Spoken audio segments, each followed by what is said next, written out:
Greetings to the world, greetings to the world. I am still Cam, and this is still the Real Resilience Talk Podcast. Real Resilience Talk Podcast.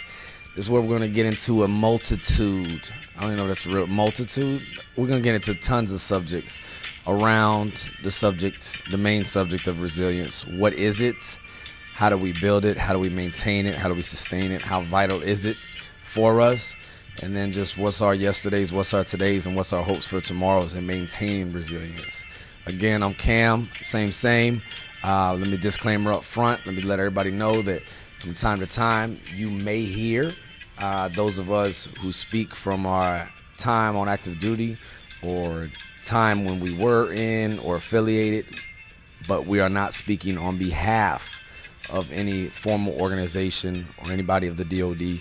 We're speaking as humans, as Americans, using our First Amendment and expressing our opinions. So, in saying that, you might hear some bad words because we're using our free speech. However, I also hope that you hear some good words, all right? But it's going to be real, candid, not scripted conversation and honest expression of the subject and on the vital subject of resilience, all right? So we're going to get into it, and today we have the pleasure and blessing of having a very strong warrior I've known for a good while now. Just totally impressed by this young warrior and what he brings to the table. And we got Darrion, y'all. Darrion from Chi-Town, from Chicago. He even came in here wearing a Chicago Bears hoodie, which, by the way, nobody's wearing a Chicago Bears hoodie right now. No. There's no bandwagon. So good morning, man. How you doing? My pleasure to have me, Cam. It's been a good morning today. I wanted to say thank you to everyone. Thank you for foremost having me on your show. Yeah, your man, podcast, for sure, dog. As always. For sure. Thank you for being here. Thank you for, man, walked in the rain to be here, so that's dedication. But he's from Chicago, so he used to shitty weather. So it's just another day in the park for him. Yeah, absolutely. Yeah. And again, he's wearing Chicago Bears, so it's not to be divisive, but he's definitely not bandwagon. He has loyalty because there's not too many bandwagon in Chicago Bears. Let him go to a Super Bowl or something. You'll see a whole bunch of people wearing Bears stuff, though, I bet you, right? Absolutely. It's kind of like Saints fans. You never knew they existed until Drew Brees showed up, and then they just came out the woodwork. Yeah. All right, so I'll digress. This is not a sports show, but, y'all get what I'm saying. And he's still a Bulls fan, right? Even after Jordan retired. Absolutely. Look at that. Jimmy Butler left. He's still there. He's still there, root for his Bulls. But, yeah, man, so tell us a little – talk about resilience on this show. I've always said Chicago native. Shout out to him, one of the greatest of all times. If you don't know who he is, well, you're behind the power curve. You need to learn, folks. Sam Cooke, one of the greatest ever. Got that song, Keep Moving On. And that is just one way of expressing resilience.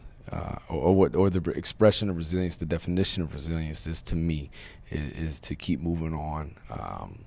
At the end of the day, he says, I add up my day, and I just got to keep moving on. And that's what we got to do. Or Stallone, you hear about your hits, about you get hit and keep moving forward. Right. All of us got these different expressions or whatever. But to you, my friend, resilience. How would you sum it up? What do you think it means? Cam, I would think really resilience is when times get tough, yeah, you got to keep pushing forward. Because there's things that when you think about it, you feel like you wake up, you're like, God, I got to do it again. Or this just happened to me. Wow, I can't believe that they told me that I got fired. Yeah, like that's real. I remember one job when I was back home in the city. They told me they laid off like 500 people. And then I was one of my classmates. They were like, "Wow, I just got fired, and I have my family to feed." The school that I went to was Roger C. Solon High School. If you don't know that, you can look it up though. But that school was located on the north side of Chicago. So you had a lot of immigrants come from India, Pakistan, Bangladesh, all over the world. You can name it. It was like a mini UN, United Nations in that school. But one of my friends, so he's came from Bangladesh, and he got laid off, and he's like, I gotta feed my family. He was 23, and he didn't have a high school diploma, and that's one of the requirements to have.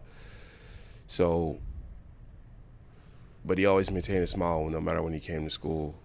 So there's a lot of things that I would say resilience is that even when it sucks, even when the things is going bad and not in your favor, you just got to keep smiling and just keep moving forward no matter what happens. That's what resilience means to me, Cam. Yeah. No matter what happens, keep moving forward. And that's, oftentimes I'll reference, Dr. King's quote where he says the ultimate measure of a man or a woman is not where they stand at moments of comfort and convenience, but where they stand at times of challenge and controversy. And we're sitting here this morning. It's a rainy day outside, but we're in shelter. We're in a comfortable, air-conditioned room, in a safe place on base. Things are going good. We're wearing our regular attire. We got coffee. We got tea. We even got little protein bars right here. It's a comfortable and convenient moment is what I'm saying. But I know that both of us have been through challenging circumstances. So anybody out there listening go, yeah, easy for you to say, bruh. Easy for you to say keep moving forward right now because we're in a comfortable position. But in those times of struggle, that's when we show who we are. And by the way, I have seen this man. I'm going to just go ahead and do a little name drop brag for him.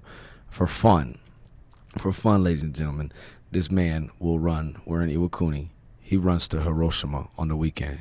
He brings him a few things of water, and he stages some water in places, and then he stops and gets water, and he runs all the way to Hiroshima. How long is that run, bro? Roughly about 6 hours. 6 hours. 6 hours on foot, goes to Hiroshima, and then he'll get some ramen, and he takes the train back to Iwakuni. So a 6-hour run. Those are just some of the ways that I've seen him show who he is in those moments of, because that's definitely a moment of challenge, and that's definitely a moment of controversy when you out there running. Those things that you do, and I know you've had it yesterday, and you can speak to it as however much you want. And now we're where we are, and we're serving our country and things like that. But prior to resilience, what are some things that you've went through, or how do things like the Hiroshima run that you do? How many times have you done that thing? I've done it 5 times now. 5 times. I've probably been to Hiroshima 5 times the whole time in a car. So, and the whole time I've been here in Iwakuni. No, I've been there more than that. But most people don't go there 5 times on foot. So can you tell us a little bit more about that, or some other things that you've done to maintain, or how has that helped you build resilience? I think how that keeps me resilient, Cam, is that when I run, I don't do it for the exercise. I don't do anything that I do physical. It's more only purely for like the mental, of knowing that it shows you ways on how to keep your body and your mind moving in a more forward and positive direction. There's times when they say that you grow stale and that the body grows as you age and the mind grows, but that doesn't mean you have to grow older. You can do some things such as, I would say, read or write is one of my many tools, and just constantly adapting and improving.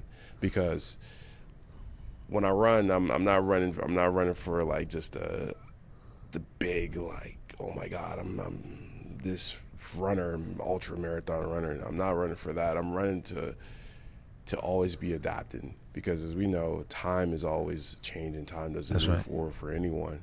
So you always have to what can I do different today? Yeah. What can I do different tomorrow? Do we have tomorrow? Ooh, do we have tomorrow? That's a big question. You're so right about that. And giving out 110% every day, knowing that you did something for you foremost is the best thing in my mind. Is that as I'm constantly changing, as I'm constantly adapting, because you never know. One day you might be like, wow, I'm not here anymore, and people are gonna remember you the most on what did you accomplish and what did you did. That's the biggest thing. And how did you have an impact on them? Ooh, I love that you said that, man. How did you have an impact on them? So it's like, this sounds maybe funny, or like, how can you tie this to this? But I feel like you doing that run is a gift to others. Like, even though you're the one going through it, you're the one growing from it in that moment, it's making you, and it's just my observation, a better you in that impact that you have on others. So therefore, putting yourself through that struggle, putting yourself through that time of adversity, that time to where your body has to adapt. I mean, I'm pretty sure along the way you feel like quitting, but that gives you the strength and the resolve, I feel like, and I've seen in you, and knowing you these past 2 years and some, and working with you and seeing you helps you be a better you for those around you. Would you say I'm on the right track with saying? I'm not trying to lead you on that one, but Absolutely, I believe you're 100% correct. There's been plenty of people around here in MCAS or Quinny that I would say that they were inspired, that they come to me either personally or publicly and talk to me about many different things that, oh, you keep me going, oh, you help me with this, the stuff that I see you do, it's kept me stronger. But that doesn't mean that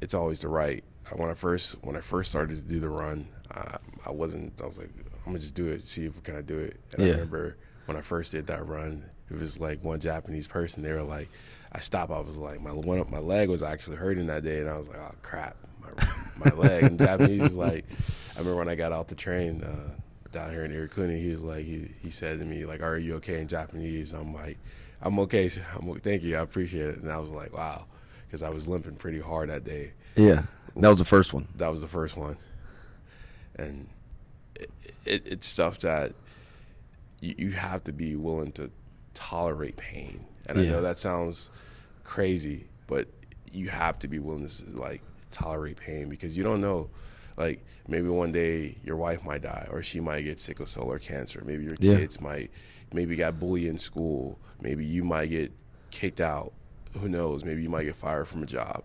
But being willing to go through pain and tolerate pain so others don't have to do it, it's one of the many things like, why do I do the run? Yeah. No, that's deep, man. That's deep, because I'm sure it puts you and takes you to levels.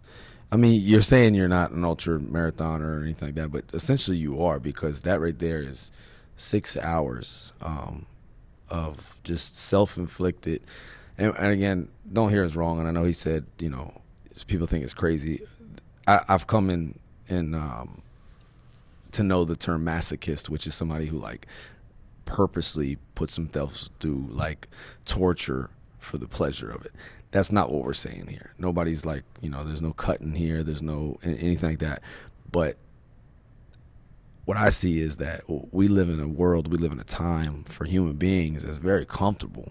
It's very comfortable. Like this whole thing right now of being inside in shelter with air conditioned and the clothes that we have, we'd be like royalty in another time, in another place in history.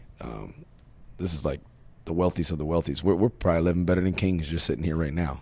Kings of the past, right? And so my point there is that, and a lot of this I took from listening to Joe Rogan over the years, and people can love him or hate him, but a broke clock is right twice a day, and he does say some very good things.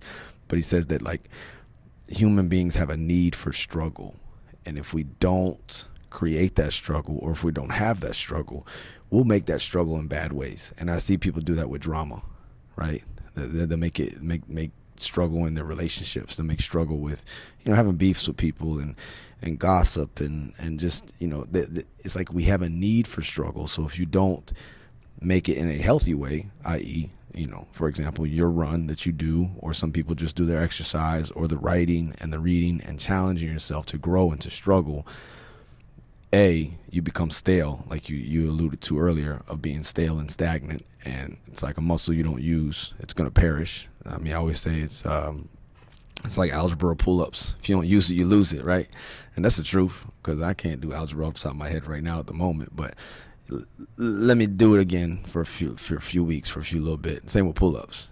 Pull-ups, muscle memory. You'll be able to do a few, but as far as getting to 20 or 23 or anything like that, or max capability, it's probably not gonna happen. You're gonna go stale and stagnant. But that need for struggle, and then it prepares you, as you were saying, for that phone call that you don't want, for that time that you're gonna go through.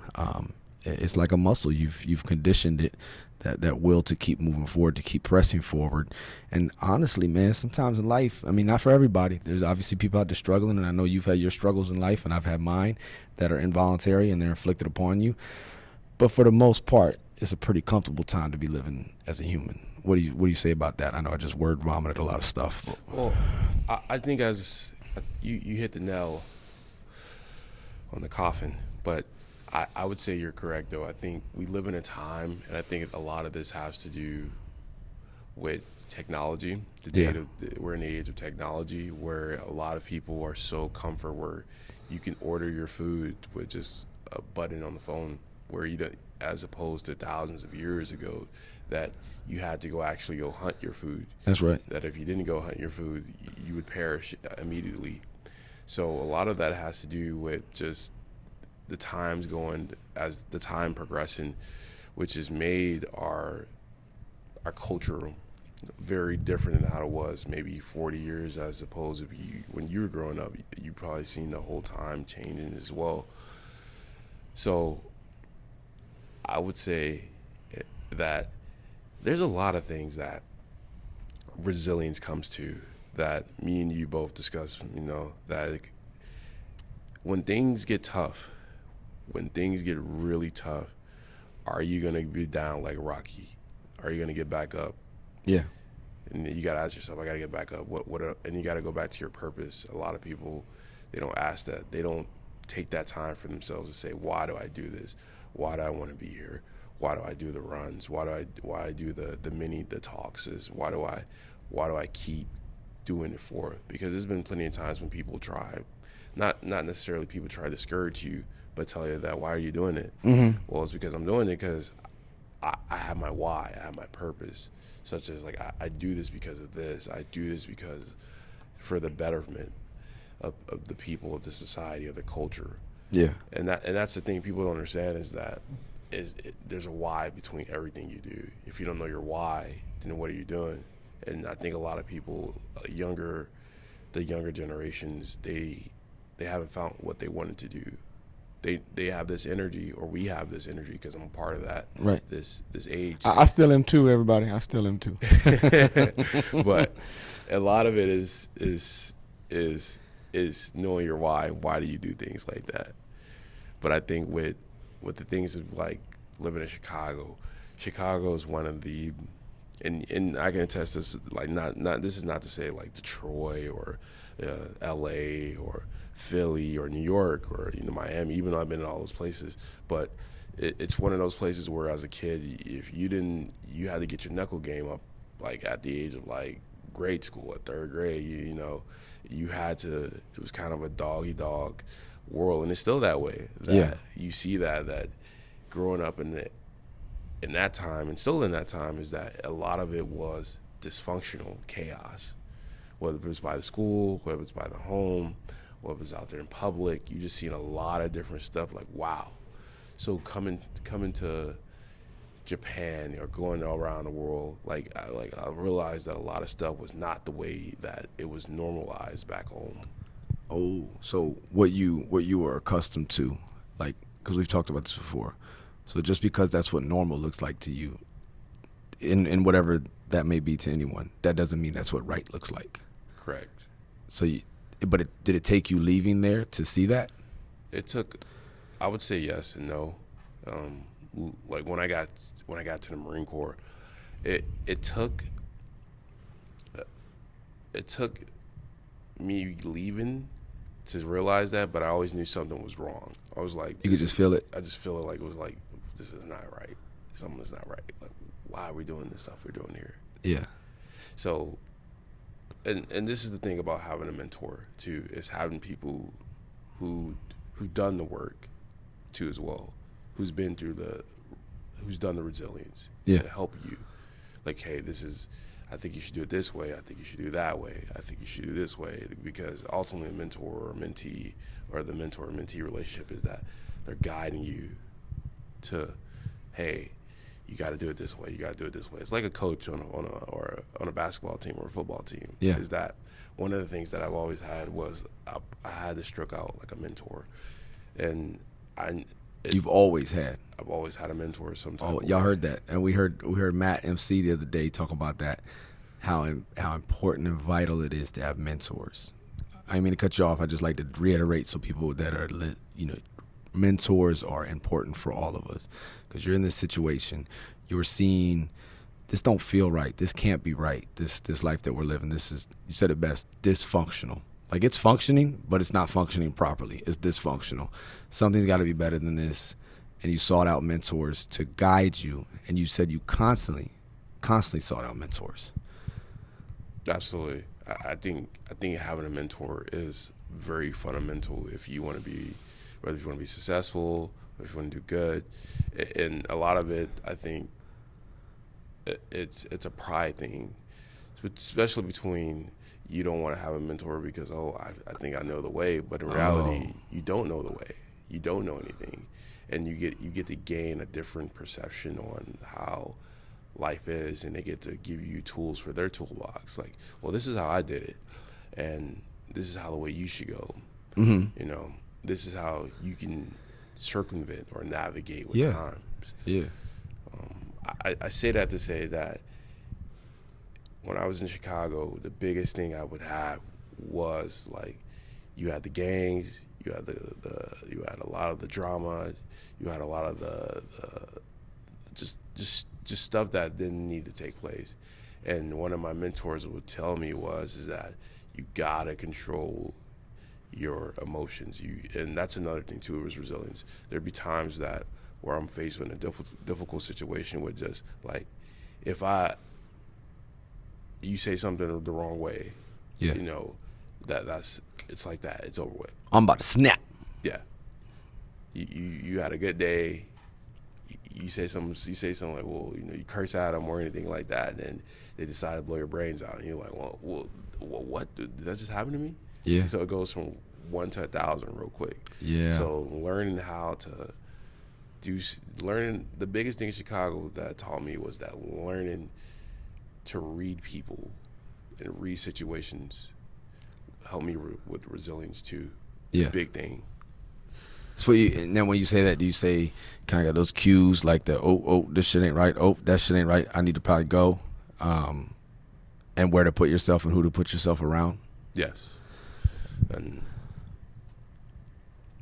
you have, like, the biggest thing is what that is that you have to be, and I know in Chicago it's a little bit more different, but you have to, like, if you really want to do that, you have to be, like, laser beam focused and some people will call it extreme, but it's not extreme, but just, like, very passionate on what you want to do, because there'll be times when people say, why are you doing this? Why are you doing that? Why you want to do this? Why you want to do that? I remember when I wanted to join the Marine Corps, that it was not easy, that my recruiter, Staff Sergeant Johnson and Gunner Sergeant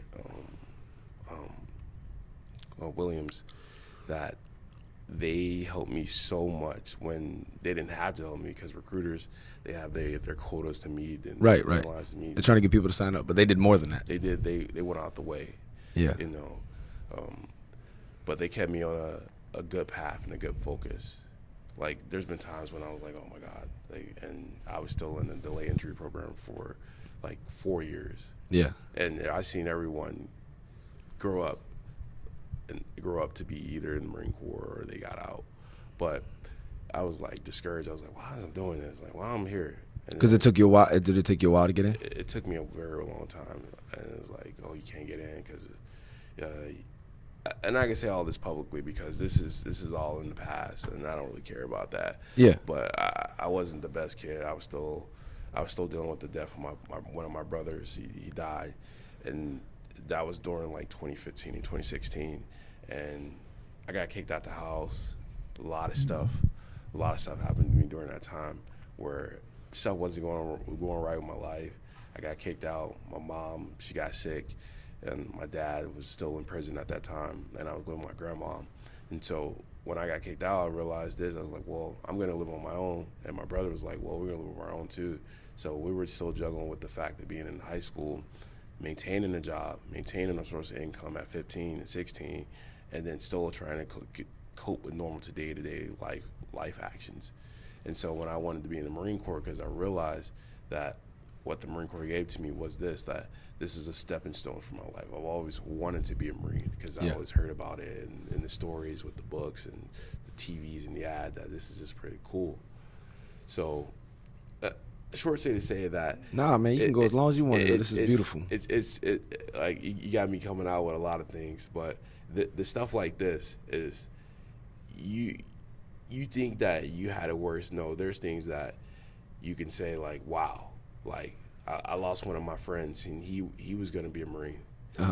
But it's small, it's small decisions that ever have an everlasting, that has an everlasting path. Or if I'm saying it right, small decisions have a everlasting decision, life making decisions on you. Yeah. It could be simple stuff as you did this, and then the course of life just had an impact on you.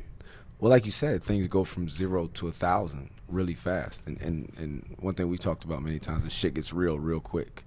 And like the BS, everybody has their own bullshit in their life, but at different segues, at different crossroads, at different intersections of different people's lives and where you are. I mean, being 15, 16, being with your brother, you're mourning, you're grieving, you're missing people. To still have that, like you said, you had to be laser focused to say, I want out of this. I want something better. But then you're seeing people, as you said, like one of your friends you lost was going to join, was going to be in, was going to get out, and then wasn't around anymore. And these little decisions have major impacts. I mean, and that's one thing for a lot of younger people don't realize that. And it's I guess it's the feel like you're invincible when you're young, or maybe your prefrontal cortex decision making isn't always there, but things get real quick, and something stupid, like you said, reading people, could lead to brains being blown out, or to someone getting in a car accident, or there's a sexual assault, or who knows all the craziness things that can come from quick decisions and putting yourself in bad positions. So no, you're definitely, man, for you to be where you are, you're the definition of resilience. And I know I've told you that before, because even the struggle that you had to get in to join, and not only that, folks, but we talk about a lot of times, we share and subscribe to the mentality of the street sweeper. You didn't even get the job you wanted when you came in. But the thing is, it's Connie Podesta said this, whether I want to be here or not, you'll never know the difference. And that's the definition of professionalism, right?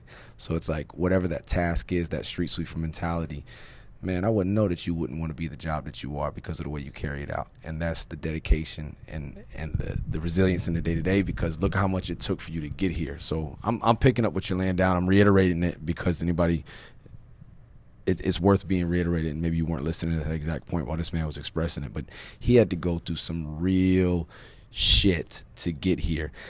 And it's not like, oh, I have to go to work today. It's not I have to, but this man has a I get to be here mentality, and I respect you for it. And it's a symbol, it's definition of resilience, man, for you to get to where you are, but you're still earning it every day, and that's just a beautiful thing. Absolutely. Like you have to keep that hunger, because believe it or not, anyone can have our position. There's someone ready to take our position right now. And if you don't realize that, then that's up to you. But you get to be here. You get to do the things. You get to be in Japan. You get to serve. You get to work. You get to be with different people. Yeah. This is all a privilege, I would say. Mm-hmm. You get to do this.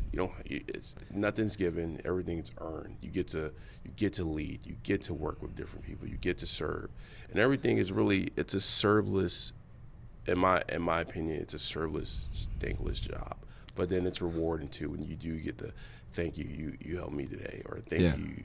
You really did a good job today, and that's the small stuff that really matters in the long run to a lot of people, that people don't realize that. And I would say it's rewarding too, but then at the same time, though, you got to realize, like, wow, it's phenomenal. I love how you just took that deep breath and just exhaled there, because that to me is what this is all about, because you get to see that real, candid, honest expression of.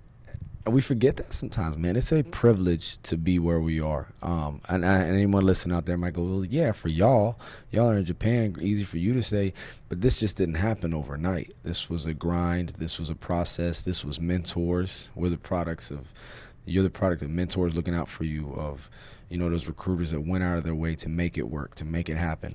How long did it take for you to join? Because most people, they sign up. I know I've had recruits in my past when I was a drill instructor that they like signed up like that week and they thought they were joining the Merchant Marines to some extent, and they were like, I didn't know what I just got myself into. So like 5 days they're on Paris Island or San Diego. What about for you? It took 4 years. 4 years to get in? Absolutely, 4 years. Wow. So that's why you're grateful and privileged to be here. Some people came in and went out in the time that you were just trying to get in. Wow. Now, did you have you did the high school ROTC, right? Absolutely. So is that kind of, or was there like an older sibling, or I know the answer to this question, but I don't want to lead people. How did you get so familiar with the Marine Corps? Well, I did specifically. I did GRTC in high school, and then I did ROTC in my first year in college at the University of Chicago. So a lot of it was, and I've always liked the military, because the military, there's something about the military it shows you discipline, it shows you it's really good. When you're in your uniforms and back in the States, a lot of people really love you. They literally said thank you for the job, but that's not really reason why. But I've always had a need for the military. I've always had this desire to be in the military, because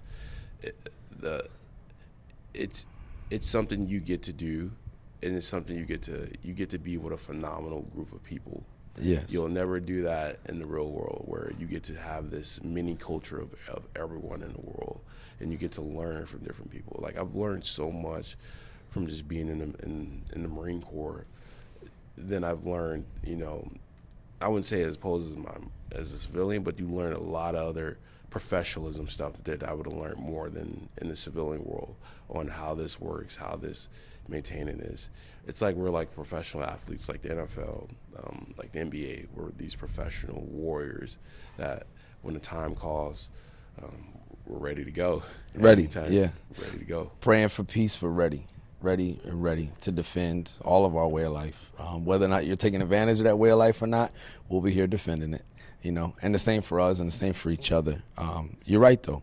And I've said this often, some of the best people I ever met are in service, and some of the worst people I ever met are in service. So it's not to say that everybody walking around is just these great, amazing humans. I mean, we all have good days, we all have bad days. But what I love what you said earlier is that the impact you have on others. And I love it so much, I put it on my arm yesterday. But the effect you have on others is the most valuable currency there is. And that's from Jim Carrey. He said in that commencement speech.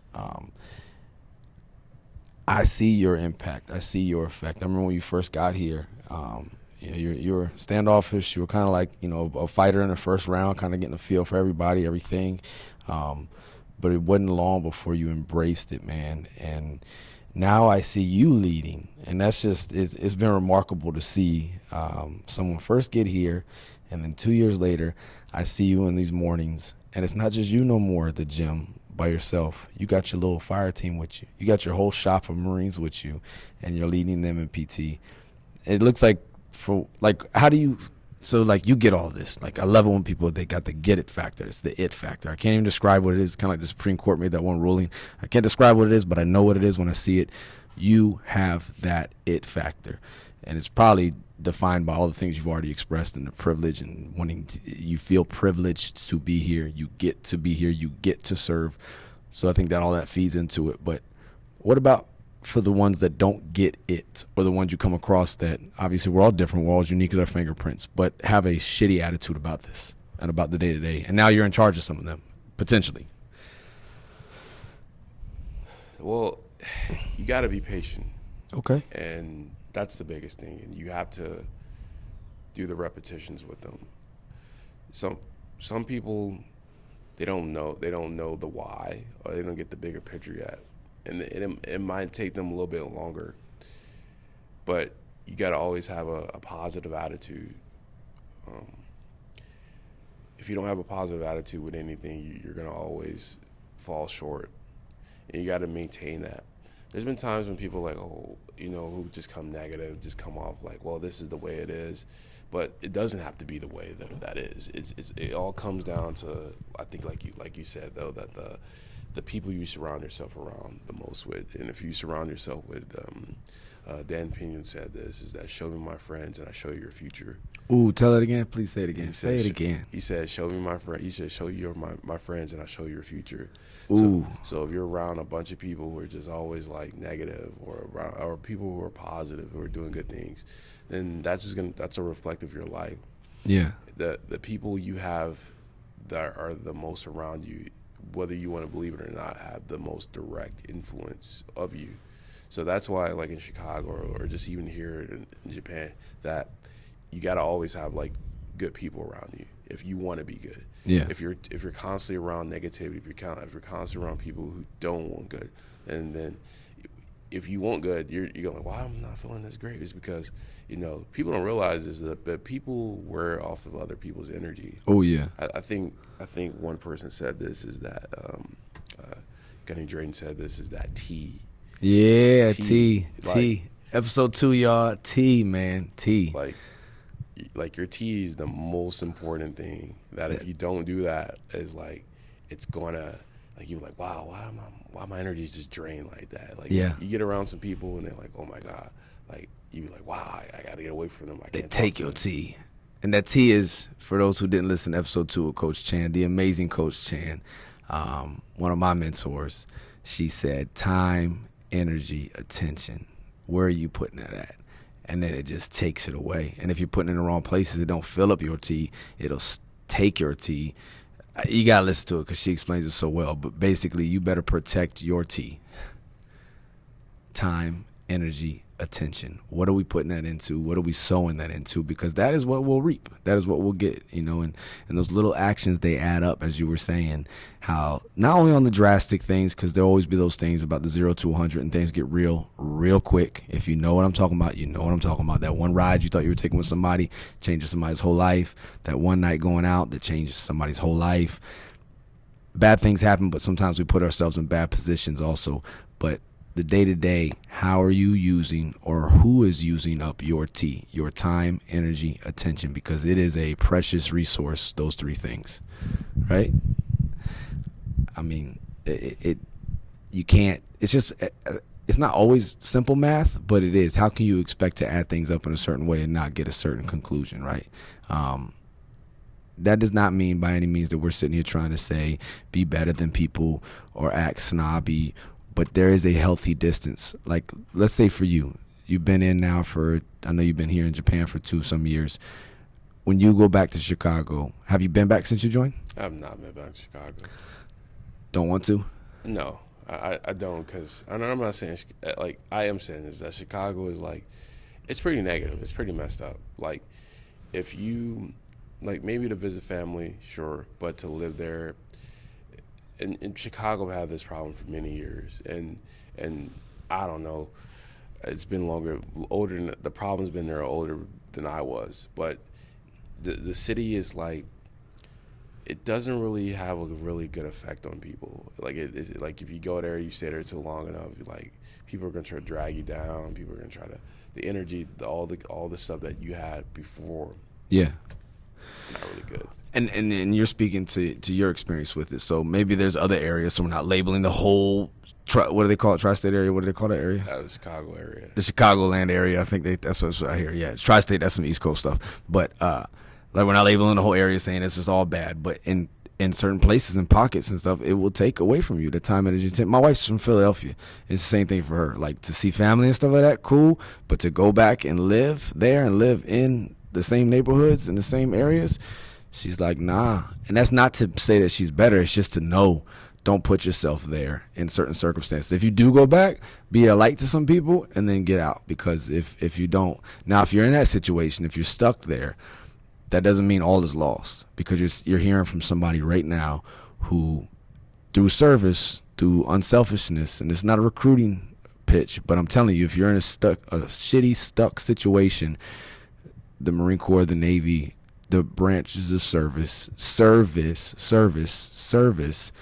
to others in an organized form and fashion, giving you a new start in life, giving you a new platform, can be a very helpful way to bring you into different environments, bring you around different people, different cultures, and like you said, different perspectives from seeing things, give you different mentors to where maybe when you do go back, or if you do go back around there, you don't get sucked in. You're there for the time you're there for, see your family and stuff like that, but you don't get sucked in, and you don't get that trapped mentality. Like, you literally get trapped. Like, I know so many people that are just trapped, and I don't judge them either, because I know, I had one of my friends a long time ago, he told me, he said, man, you took the hard way out. Like, you did this, and you went to Iraq, and I was like, man, when I look at it, the math of everything, I feel like I took the easy way out, because I just got out and I didn't get stuck anywhere along the way. Like, I didn't, it's real easy to get stuck, to get trapped, to start working a certain job, to have a kid with somebody who you probably didn't want to have a kid with, and now you're stuck. But even then, folks, there is a way out. So not all is lost. Like, you don't never give up. You don't never quit.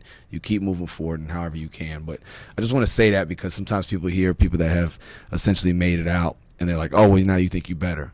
That's not the case. No, he don't think he's better. He knows he's better than that mentality, but he's not better than another human. So don't hear it wrong. Does that make sense? Absolutely. Like, it's not like when people say that, like, oh, you think you made it. I don't think I made it. Ooh. There's nothing. There's never. So you've never made it. I've never made it. We've never arrived. There's always something to be worked on with. Whether if I leave Chicago, yes, but then there's other new situations, events that you can go through that are entirely different problems. That's an entirely different level of things that you need to solve. I don't think one day that, like I said before, nothing is guaranteed. You can have it all today and then lose it all tomorrow. Ooh, that's for sure. That is so true. It doesn't 0 to 0. It just happens. And if you see it in the history books, people went from kings and then they got murdered by their own people. That's true. But and I'm not saying that, and this is no way to say that, and disclaimer that this is like we're promoting that with the killing and stuff. Yeah, no, not at all. But it's a fact. It's history, like you said, and that's something I heard one of our leaders say the other day, that we in modern times are like failing to learn our history, and he was saying it in a way. We have a new leader, and he was saying to appreciate the culture and the why in which we're here in Japan. Which, as we all know, for number one, if we weren't here, this would be East China. That's for damn sure. But also, there's a strong history here of our relationship, of the why we're here, where we're at regionally. And he wasn't saying it so we could just brainwash ourselves, but it's to appreciate that it could be different. It could be worse. So I don't think there's anything wrong with referencing those things like there. But even if it's a king or not, I think it was Aurelius had said, Alexander the Great and his mule driver, guess what? Same ground, dog. They're buried in the same ground, right? So it's just a way to bring us down a little bit, to never get too, don't ever get too high on yourself, because it might change tomorrow, like you said, right? And you got to be ready for that, because as you also said earlier, those hard times are coming. And I've had it at the end of my email for a few years, but Epictetus, a former slave, he was tortured to the point where his leg broke, so he was a cripple. And back then there wasn't no physical therapy or anything like that, so he just had a limp for the rest of his life. But he went on to be a great influencer, to the point where I'm talking about him now. But one thing he said is, what ought one to say as each hardship comes? I was practicing for this. I was training for this. Somebody hears that and they go, well, how can I run to Hiroshima or exercise every day or reading this book? How is that tied to losing a relative or coming from struggle? Like, how would you help somebody understand that? Like, how are they related? You gotta think about it as everything is training. Every training is always continuous, because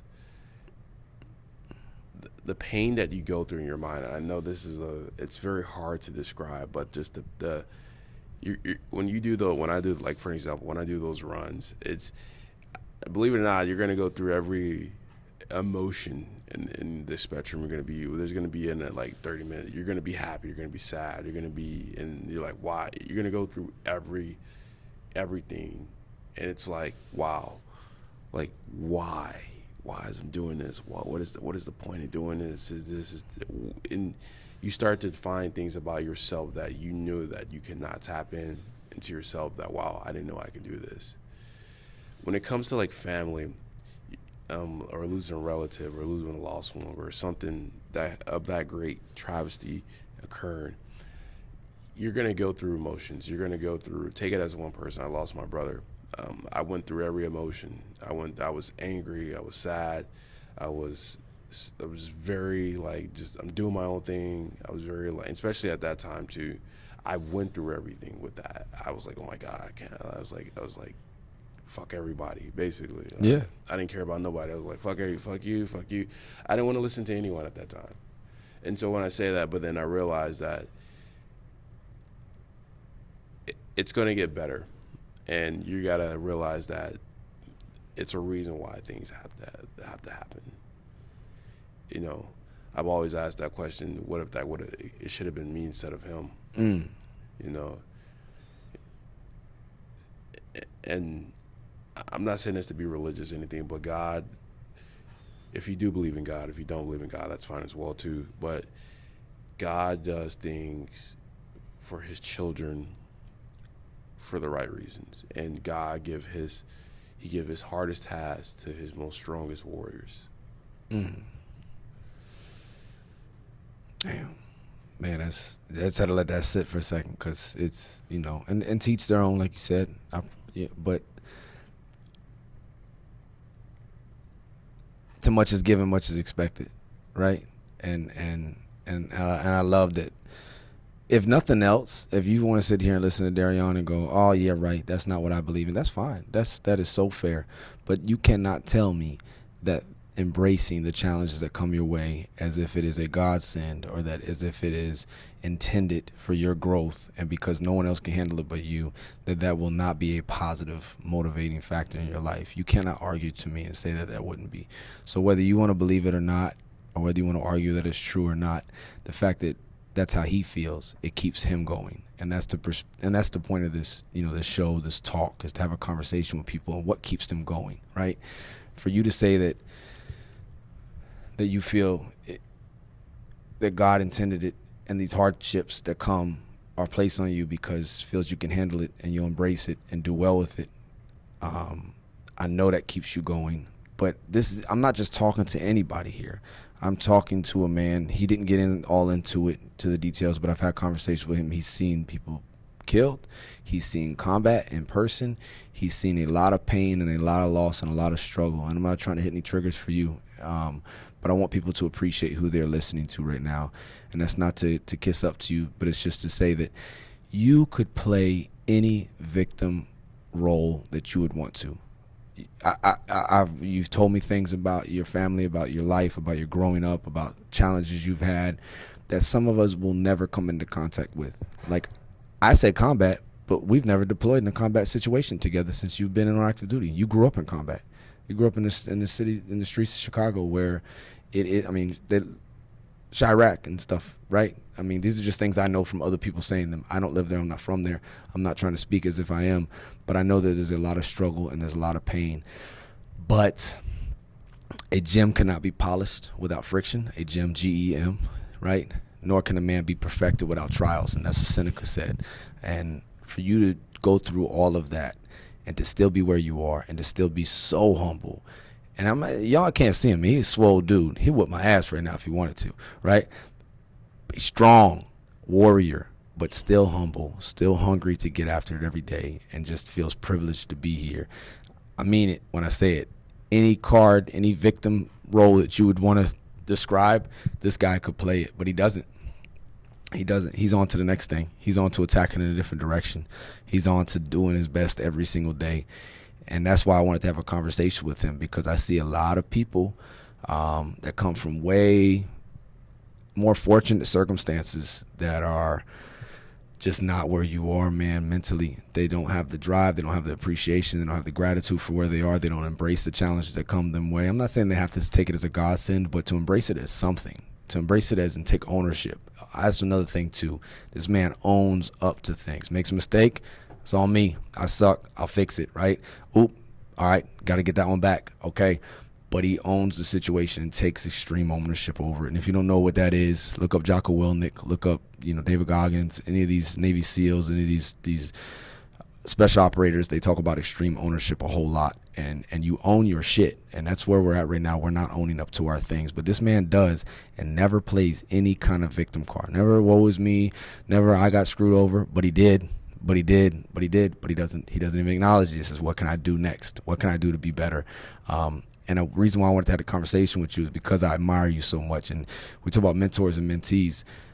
Steel sharpens steel, as we say. And there's been many a times through your example and through our conversations that you, as younger as you are than I am, as younger as you are as I am in this thing that we do in protecting our country, you've taught me things, man. You've mentored me, because I'm like, man, if this guy can be who he is every day, given all the circumstances, why can't I, right?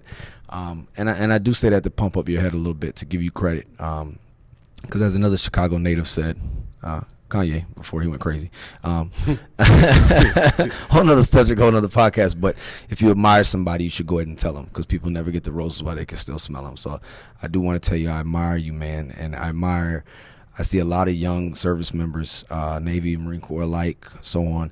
We go through the training pipeline. We go through those 13 weeks of boot camp. We go through our MOS producing schools. Some get I made it mentality, but a lot of people are like kind of lost, like what's next, right? And then they get to the fleet Marine forces, we call it, the operating forces, where we're going to spend the bulk of our time in whatever unit that we're in for that assigned contract, 4 years at a time, give or take, right? And they get stagnant. And they start to get into like a 9-to-5 mentality. And that's not to diss them or diss our organization or anything like that. It's just that we are not good at sustaining that fire, at keeping that fire kindled. And I see someone like you who has done that, and I know we've referenced the runs, but what are some things that you do on a day-to-day to not become complacent, to not become stagnant? And that was one of the main reasons I wanted to have you on here, was to spend some time with you, but also before I leave from this beautiful country, but also to show people that, hey, it can be done, and it's being done by a very strong warrior on a day-to-day. So I think the foremost is that I do my daily rituals, because I think that's the biggest thing too, is like the way you start off is the way how you So routine? Routine. I try to always, or I do always do this. One thing I do, I say my prayers in the morning, and then from there, I start my day off. One of the things that I'm always constantly, I love to be around people. Like I'm very talkative when I need to be talkative. I say that to say that you gain so much by being around different people. So if it's like a simple hello, hi, how are you doing? Like simple conversation, and just keep it moving forward. That's what I do. But writing is one of the biggest things. Is if you write constantly about what can I improve on, or how can I do this, I think constantly the moment that I wake up, or even the moment I wake up, whether if I have my notebook or if I have my notes on my iPhone, I put my notes down, like, okay, this is what happened today, and this is what happened at this hour that I think that was pretty interesting to me today. I try to do different things too as well. So whether it's just a simple walk, feeding the birds, I playing chess. There's so many things that I try to do to reinvent the wheel, because like nothing's new. There's always something new you can do every day. Yeah, every day. But what about it's boring though? It's just boring. What do you say about that mentality? Well, you don't need your life to be a movie. It's not like Fast and Furious. It doesn't need to be Fast and Furious. Oh man, you just said so much with that. Not just the diss on the Fast and Furious series, right? They just keep making them. But no, I'm just kidding. I'm not knocking nothing, right? But life is not a movie, man. Like, your life's not always a movie. Sometimes it's just those dull moments of feeding the birds. But I don't know. How old are you right now, if you want me asking? 23. So 23. I don't know how many 23-year-olds are out there that appreciate and take the time to reflect in the moment of feeding the birds. I'm a little older now, but I do it. I tell you, I'm not supposed to, but I feed some of the pigeons around here because they're really nice. The pigeons here are so nice. It's like the deer on Deer Island. Yeah. They just walk up to you. Some of them get a little aggressive now. They're kind of bucky for some food. But in America, them things are used to getting shot and kicked and whatever, right? But here they're like, that's not the case, so they're just different kind of animal. But something small as feeding the birds gives you fuel. Absolutely. Yeah, that's beautiful, man. That's beautiful. Because there's beauty. There's beauty all around us. And what I love, too, is that you said that you reflect. Like, you take that time to go, this is what happened today. Not to dog yourself, but to break down and to analyze, da-na-na, da-na-na, like a sports center of your day, of the last hour or the last experience that you had, and breaking it down to appreciate it. But also, I love it, and this is where the humility comes in, and this is how warriors get better. How can I get better? What can I do differently to get better? And I've seen that about you as you've climbed through the ranks and you've gotten to levels of responsibility. And we've put you in some pretty awkward positions, and all the time you have backed up exactly what you said, which is to be resilient. And so what can I learn from this? And then how can I make impacts? And everywhere you go, man, you've done that. You didn't have a woe is me mentality with your past and everything like that, nor like, we put you in some situations where it's like, really? Like, I was doing okay over here. Now you're going to put me in this whole situation. But too much is given, much is expected. And the things that we put those challenges because we know you can handle them. But I also have seen the growth in you, like, because of those hard times. And here's the thing, folks, like, there's no sweatless solution. There's no growth without friction. It just doesn't happen. Not in life. Like, if you're going to grow, it's going to take some grinding. It doesn't have to be to the hardcore depths of a 6-hour run or going to boot camp or surviving combat or anything like that, but it needs to be those day-to-day challenges and struggles to make yourself grow, or else you will wither away, and we're either growing or we're regressing or we're progressing or we're regressing. There's really no in the middle. There's time to rest and reflect and things like that, but some of us are resting and reflecting a little too long. What you say about that? Absolutely. Like, if you constantly think on the things that you can't change, then you'll always see yourself like you'll never see the change. And a lot of it is you gotta get the results, but you gotta also remember though that you gotta be prepared to fail. The biggest thing is that nothing's gonna always be correct or how the way you do it. You can't control your situations. You can't. You're only allowed on what you can control. There's just things that in life that I see it even sometimes in myself and with a lot of people is that they get into this stump because of the situation that they control. But then you gotta realize it's gonna get better. It's only gonna get better from there if you keep that mentality. Like, this too shall pass. So that's the biggest thing is knowing what can I do in my immediate circle or in my immediate stream of influence, and then how can I improve that environment or that situation to be better in the positive outcome from everyone.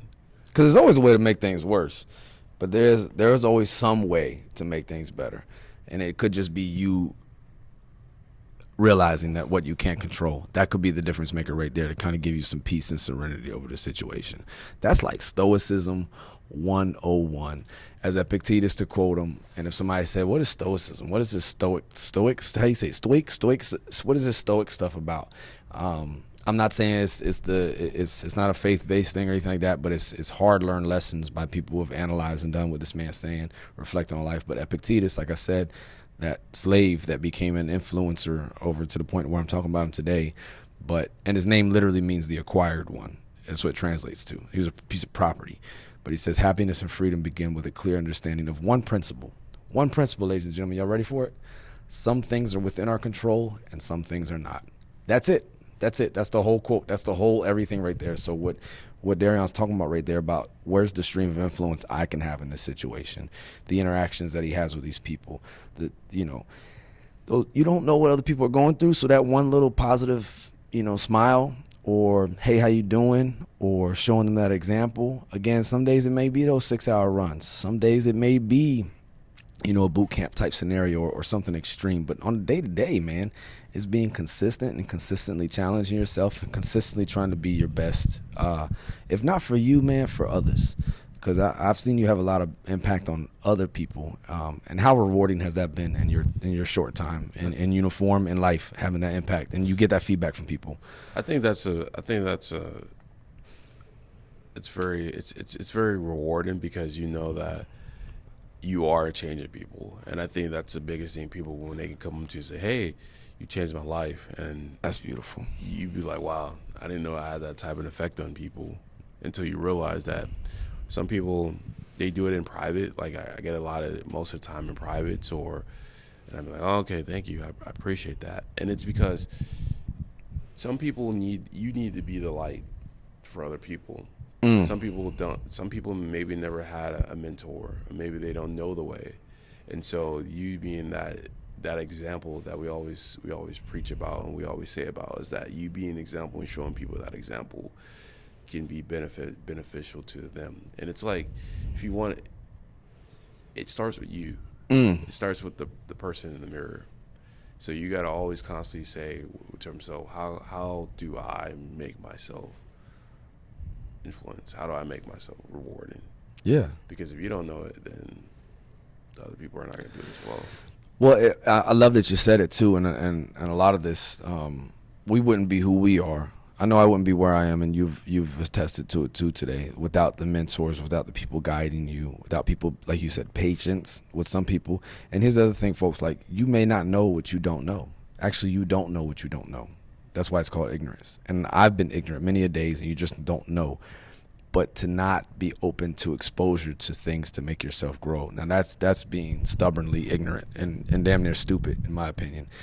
The great Colonel DeWolf, rest in peace. He told me that all things considered, and I got it right here on my arm, so I'll never forget it, because when things are going bad, hey man, he was suffering from terminal illness, and he told me in a text message, all things considered, we're doing great. And I'm like, how can you in that moment still say that? Like, that's those ultimate measures of a man or woman, right? And God rest his soul, but the example, the impact that man had, how safer our world is because he was in it. Just thank you for his service and for his sacrifice. But he's right. All things considered, we're doing pretty damn good. And if you really look in the mirror and you go, all things considered, you're doing pretty good too. And if you're not, and there's those problems you're having, guess what, folks? This too shall pass. We talked about the history of humans and hunting food and all these struggles and all these challenges and problems that have been around longer than we've been around, and being that light. But just remember, as Dr. Viktor Frankl said, talk about a man of much struggle, right? What is to give light must endure burning. And I know you've endured your fair share of burning, but maybe that's why you shine so brightly, my friend. I don't know. But there's something there. You've taken your message, you've made it a message, you help people. This man backs up what he talks. I only have people up here that back up what they talk, and whatever the subject is. I'm not up here just to take anybody on. So if you're fooling anybody, you're doing a good job of it, because you're fooling me. I buy it because you embody it, man. The resilience. We gotta get us some breakfast, right? We gotta get us some breakfast, and we gotta get on to work. So this episode won't be as long as some of the other ones we've had recently, because we're not on Liberty. We actually have work today, everybody. But in saying that, man, and this whole subject of resilience and getting real on it, I just want to tell you, thank you for sharing your story. Thank you for being willing to go down. I had a therapist one time. He told me, he said, Cam, it's okay if you want to go down those dark alleys in your brain. Just don't go down there by yourself. Wait till I'm with you. And I was like, oh, okay. So for you to even venture down some of those alleys in your time and in your past today for the sake of us and for the sake of other people's growth, man, that's very unselfish. But that's real, that's authentic, that's vulnerable, and that's what leadership is all about. So you are a rich man in this, man. That Jim Carrey quote, the effect you have on others is the most valuable currency there is. You've had a great effect on me, and I appreciate your time this morning. In closing, is there anything that Darrion would want to leave to the world to hear for now and forevermore? I would say that just keep moving forward, keep going. And know that treat every day like it's your last day, and continue to do good no matter where you're at in the world. No matter if you're in Chicago, no matter if you're in LA, you're in Burma, you're in Afghanistan, no matter where you're at in the world, always maintain a positive attitude no matter where you're at, and knowing that your darkest days will always be your lightest. After every dark night, there's a brighter day. This too shall pass, folks. It will. Don't just go through it, grow through it. And if right now is a good moment, well, hey, what ought one to say as each hardship comes? I was practicing for this, I was training for this. So maybe this is a time, if it's a good moment, to put yourself through some friction, put yourself through some self-induced struggle, not as a masochist, but as somebody who wants to challenge themselves to grow, so that way you don't wither away in this ability that you have to withstand hard times. Don't talk about it. Be about it. Just thank you, man. Thank you for being a leader of example. We talk about ductus exemplar. It's Latin for lead by example. But thank you for doing that, and thank you for the effect you're having on others, this world, your family back in Chicago, being an example to them, and just being a fellow defender and protector of our Constitution, our way of life. Thank you. Well, thank you, Cam, for having me on the show. Always, man. Like it or not, We all we got. like it or not, we all we got, man. So that's why steel sharpens steel. Hey, just to let everybody know, we are sponsored by nobody. That's been our episode today, everyone. The Real Resilience Talk.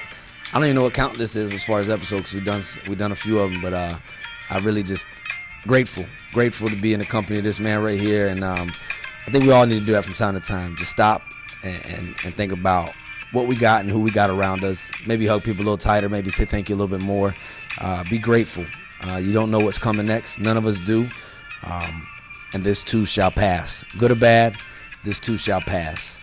Make good choices, my friends. Much love to all of you. And if you're ever interested in being a guest or you're interested in knowing more about this show and what we do, hit me up. Coach Cam Japan at gmail.com, or hit me up on Facebook, Instagram, any of that kind of stuff. This is not for profit. This is all for heart's work. Much love.